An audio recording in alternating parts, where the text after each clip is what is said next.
Article 3 అండి. CRC government అయినా, non government అయినా, తల్లిదండ్రులైనా, పెద్దలైనా ఎటువంటి నిర్ణయాలు, చర్యలు, పాలసీలు తీసుకున్నా బాలల హక్కులు కాపాడే విధంగా, గౌరవించే విధంగా, పెంపొందించే విధంగానే తీసుకోవాలి. ఫస్ట్ పిల్లవాడు పుడతాడు, వాడు ఎట్లా ఉన్నా స్వీకరించాలి, సమానంగా చూడాలి. తర్వాత మనకి వాడి లైఫ్లో తల్లిదండ్రులు, గవర్నమెంట్ అవన్నీ ఎంటర్ అవుతాయి కదా, అలా గుర్తుపెట్టుకోండి. అంటే ఎటువంటి చర్యలు, పాలసీలు ఎలాంటివి తీసుకున్నా అవి బాలల హక్కులని కాపాడే విధంగానే ఉండాలి, గౌరవించే విధంగానే ఉండాలని చెప్పేది ఆర్టికల్ 3 అండి. ఆర్టికల్ 4 ఏం చెప్తుందంటే, సిఆర్సి అమలులోకి వచ్చిన తర్వాత బాలల హక్కులు ఎలా నిర్వహించాలో ప్రతి దేశం చట్టాలు చేయాలి.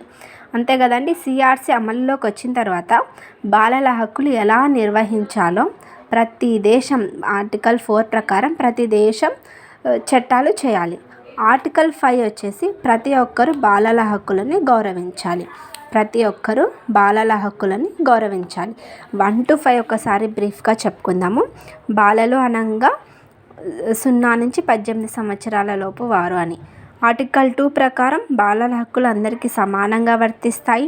ఎటువంటి కుల, మత, వర్గ, లింగ, ప్రాంతీయ వంటి వివక్షలు లేకుండా సమానంగా వర్తిస్తాయి. 3 వచ్చేసి అంటే ఇక్కడ పిల్లవాడికి సంబంధించి 1 to 5 అంటే ఎవరు బాలలు అంటే ఎవరు, వాళ్ళకి సమానంగా చూడాలి. గవర్నమెంట్ ఇన్వాల్వ్ అవుతుంది. ఈ తర్వాత దేశం చట్టాలు చేయాలి. ప్రతి ఒక్కరు బాలల హక్కులని గౌరవించాలి. సమాజంలో ఉన్న ప్రతి ఒక్కరు అందరూ బాలల హక్కులని గౌరవించాలి. ఈ 5 ఆర్టికల్స్ ఇవి చెప్తాయి.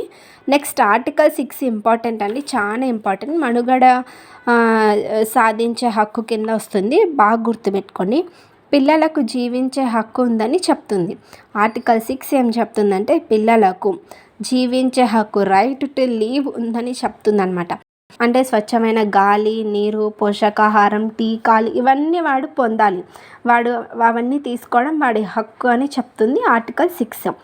అదే ఆర్టికల్ 7 ఏం చెప్తుంది, పుట్టుకను నమోదు చేసుకునే హక్కు లేదా జాతీయతను పొందే హక్కు. ఫస్ట్ వాడు జీవిస్తాడు. ఆర్టికల్ 6 ప్రకారం వాడికి జీవించే హక్కు ఉంది.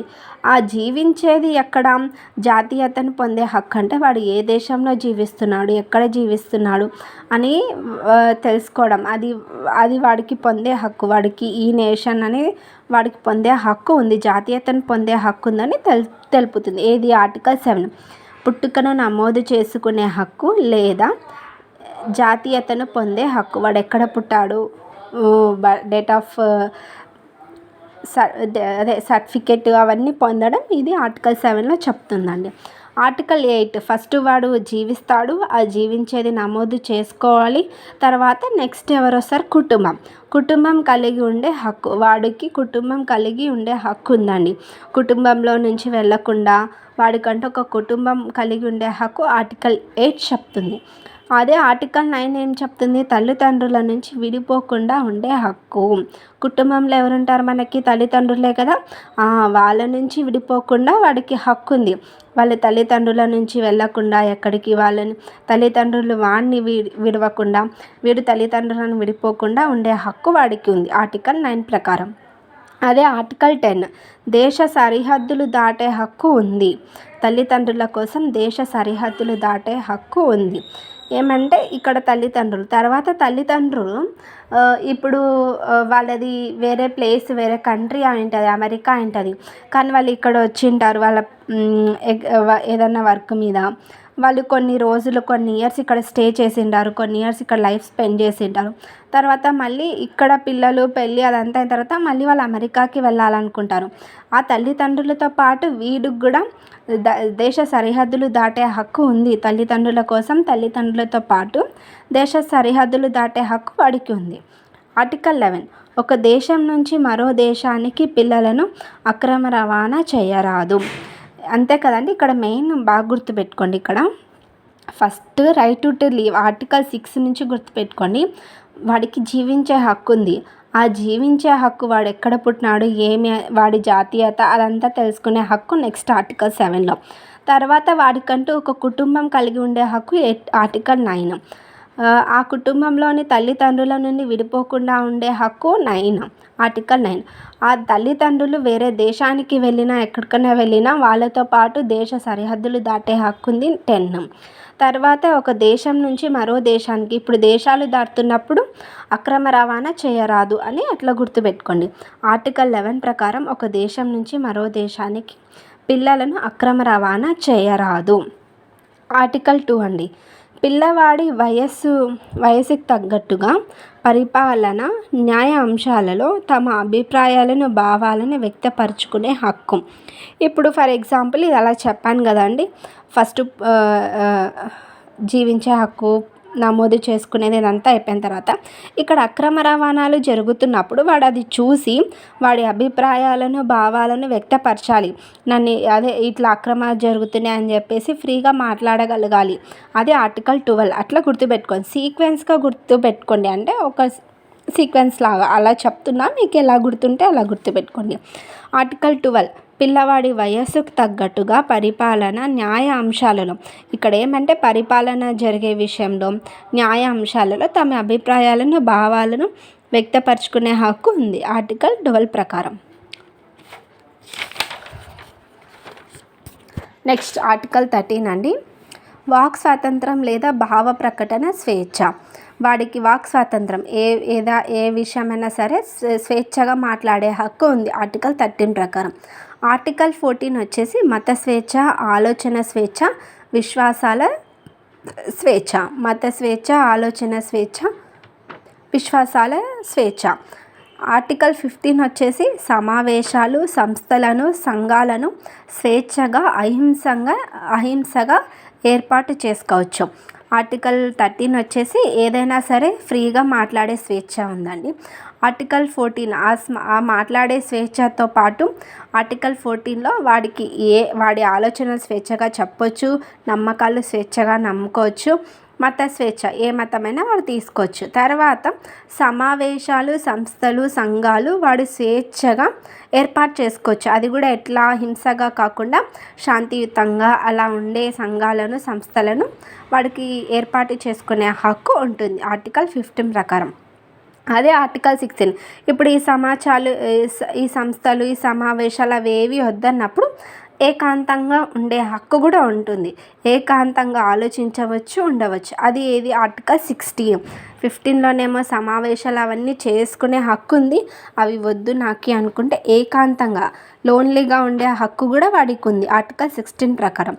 ఆర్టికల్ 17 వచ్చేసేది బహుళ ప్రసార మాధ్యమాల నుంచి సమాచారం సేకరించవచ్చు. బహుళ ప్రసార మాధ్యమాలు అంటే మొబైల్, టీవీ, ఇంటర్నెట్ ఇలా ఉంటాయి కదండి, వీటన్నిటి నుంచి వాడికి స్వేచ్ఛగా సమాచారం పొందే హక్కు ఉంది. అది ఏది ఆర్టికల్ 17 ప్రకారం. ఆర్టికల్ 18 వచ్చేసి పిల్లలకు తల్లిదండ్రులు రక్షణ కల్పించాలి. ఆర్టికల్ 18 వచ్చేసి పిల్లలకు తల్లిదండ్రులు రక్షణ కల్పించాలి. ఆర్టికల్ 19 వచ్చేసి హింసా నిందల నుంచి పిల్లలను కాపాడాలి. హింసా నిందల నుంచి పిల్లలను కాపాడాలి. ఇక్కడ ఒకసారి గుర్తుపెట్టుకోండి, ఆర్టికల్ 1 to 5 జస్ట్ మనకి హక్కులు అంటే ఏంటివి ఎలా అని చెప్పేసి ఆర్టికల్ 5 వరకు. ఆర్టికల్ 6 నుంచి 11 వరకు ఎలా అంటే వాడికి జీవించే హక్కు ఉంది. జీవించడంతో పాటు పుట్టుకను నమోదు, కుటుంబం, తల్లిదండ్రులు, దేశ సరిహద్దులు ఇవన్నీ వాడి హక్కులు. ఆర్టికల్ 12 నుంచి ఏమంటే వాడి వ్యక్తిగతంగా వాడికి ఏమేమి హక్కులు ఉన్నాయి, వ్యక్తిగతంగా వాడేం చేయొచ్చు అని చెప్పేసి ఆర్టికల్ 12 నుంచి మనకి ఆర్టికల్ 17 వరకు తెలుపుతాయి. అదే ఆర్టికల్ 18 నుంచి సమాజంలో ఉన్న తల్లిదండ్రులు వేరే వాళ్ళందరూ ఎలా ఉండాలి బాలల పట్ల అని తెలుపుతుంది ఆర్టికల్ 18 నుంచి.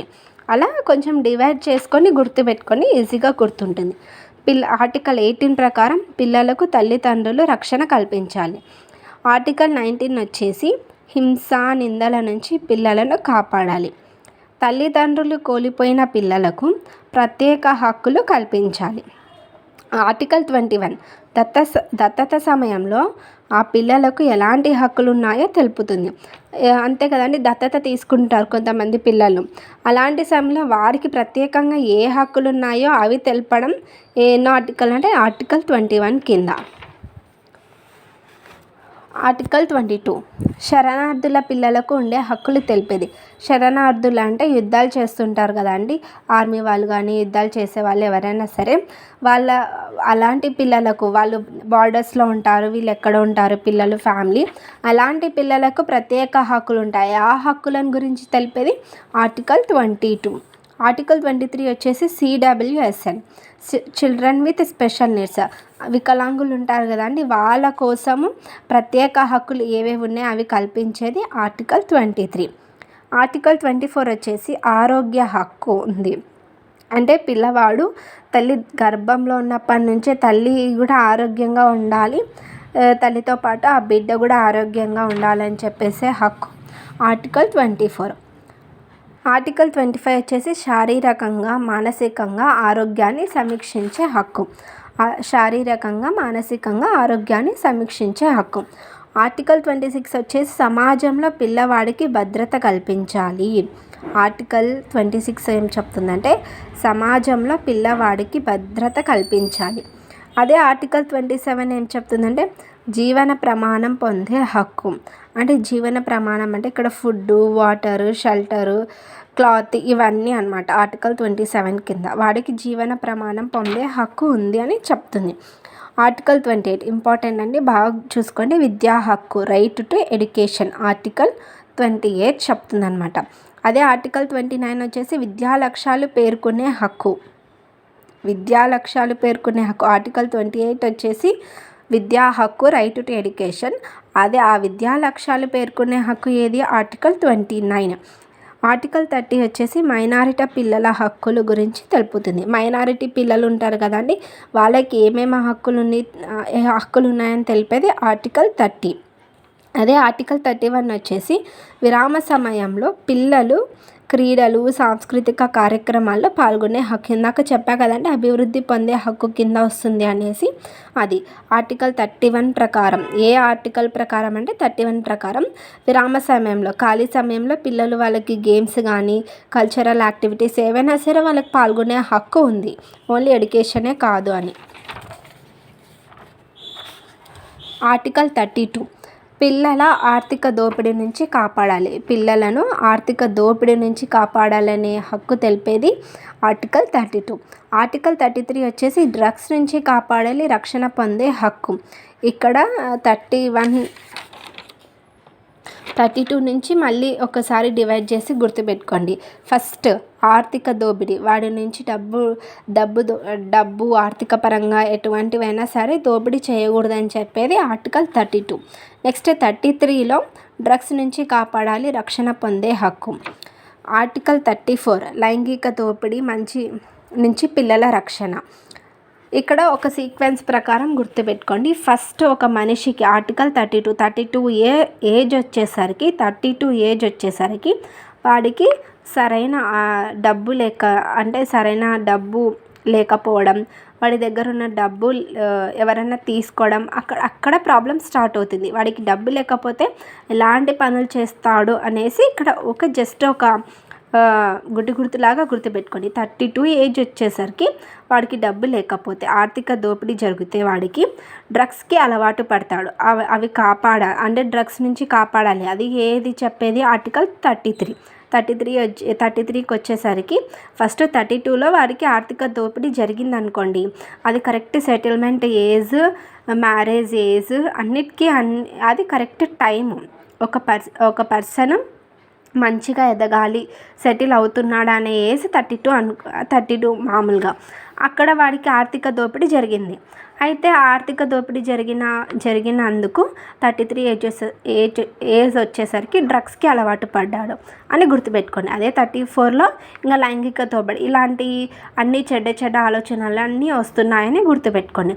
35కి వచ్చేసరికి లైంగిక వ్యాపారం, ఇంకా ఇలాంటి ఫస్ట్ డబ్బు పోయింది, తర్వాత డ్రగ్స్కి అలవాటు పడ్డాడు, ఇలా లైంగిక దోపిడీ అవన్నీ అట్లా ఆలోచనలు వస్తున్నాయి. తర్వాత లైంగిక వ్యాపారం నుండి రక్షణ, ఇలాంటి వ్యాపారాలు చేయాలి అని అట్లా గుర్తుపెట్టుకోండి. నెగిటివ్ అన్నా గుర్తుపెట్టుకోండి.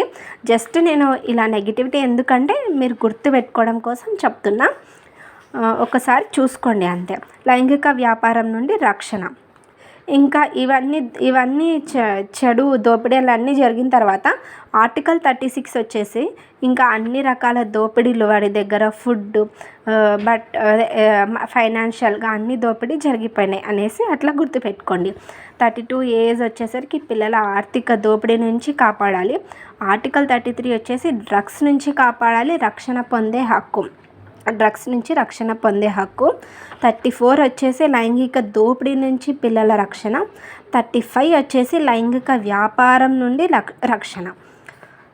36 వచ్చేసి ఇతర రకాల దోపిడీ అన్నిటి మీద చేయరాదు అది వాడి హక్కు.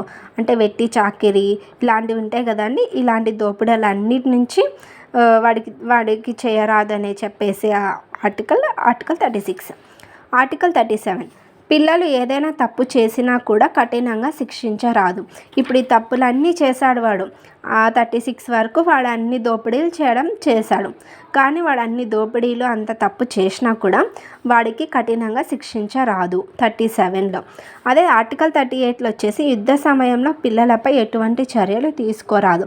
యుద్ధాలు జరుగుతుంటాయి కదా అండి, యుద్ధాలు జరిగేటప్పుడు పిల్లల్ని కూడా యుద్ధంలోకి లాగడం, యుద్ధంలో అందరితో పాటు వాడిని యుద్ధం చేపియడం కానీ, యుద్ధాలు చేసేటప్పుడు వాడికి ఏదైనా హాని చేయడం ఇలాంటివన్నీ చేయకూడదు. యుద్ధ సమయంలో పిల్లలపై ఎటువంటి చర్యలు తీసుకోరాదు. అది ఏది ఆర్టికల్ 38.